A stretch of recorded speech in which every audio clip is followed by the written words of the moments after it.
Good afternoon. My name is Corey Weber, and here is my audience for the speech. I'm doing my persuasive speech on letting professional athletes use PEDs to help with their recovery process. Lawyers can get prescribed Adderall to help with their heavy workload. Teachers are often given free coffee to help energize their performance and be more active with their students. Yet, professional athletes are not allowed to take PEDs, performance-enhancing drugs, to help with their recovery.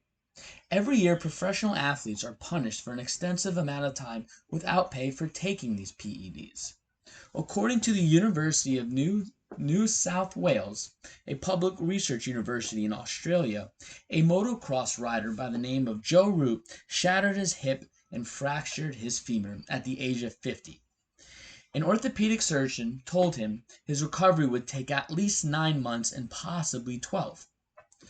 With the use of HGH, human growth hormones, a PED, he is able to race again in just 8 weeks after his incidents. Remarkable. PEDs will help athletes recover from after catastrophic injuries and could prevent them from having career-ending injuries. In this speech, I will explain why PEDs should be allowed by professional athletes to use. I will follow that with the misconceptions and side effects of PEDs. And finally, I will explain when and why PEDs should be used with a factual explanation. PEDs are most effective when used during the recovery process. Professional athletes sustain serious injuries causing them to stop playing for a lengthy amount of time until they fully recover.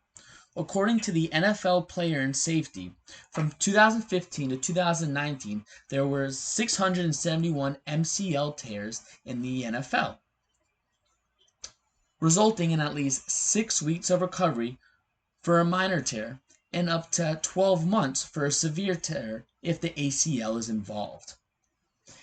In that same amount of time in the NFL, according to the NFL Player and Safety, there was 275 ACL tears, resulting in 8 to 12 months of recovery time minimum.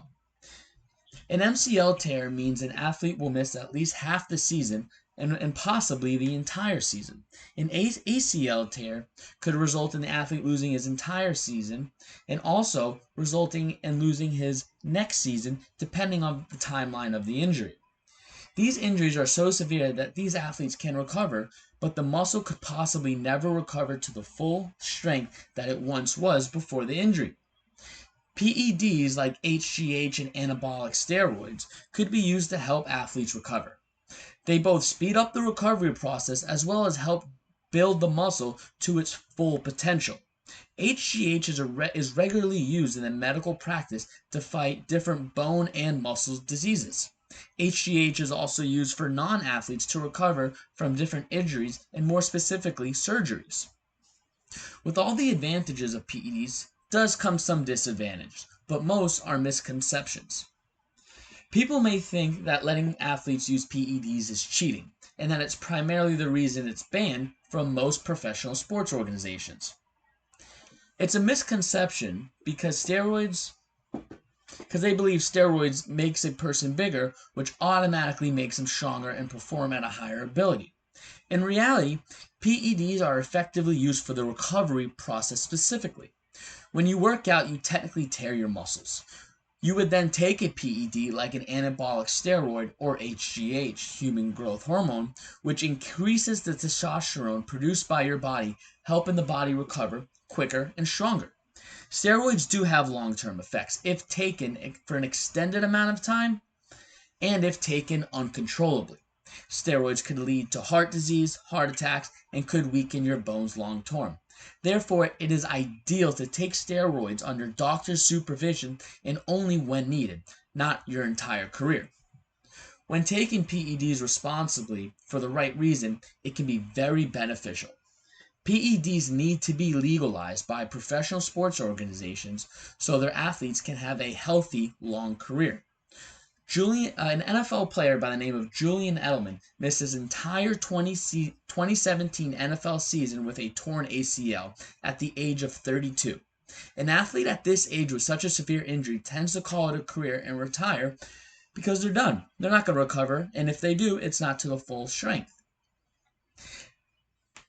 Edelman decided to take PEDs during his recovery process, and he was ultimately caught by the NFL, and they suspended and fined him.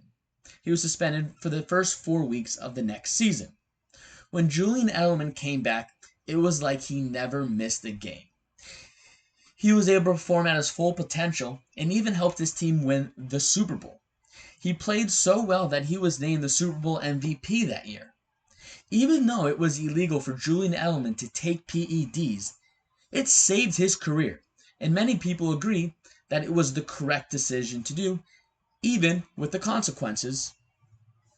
To conclude, steroids are widely used in the medical practice. Therefore, steroids could be used to help athletes sustain their career. We shouldn't believe the misconceptions of the drug and in fact become more knowledgeable and take the drug responsibly. Steroids helped save Julian Edelman's career, and it's believed by many to be worth the punishments. Lawyers can get prescribed Adderall to help with their heavy workload. Teachers are often given free coffee to help energize their performance and be more active with their students. Yet professional athletes are not allowed to take performance-enhancing drugs to help with their recovery process. I think this needs to be changed.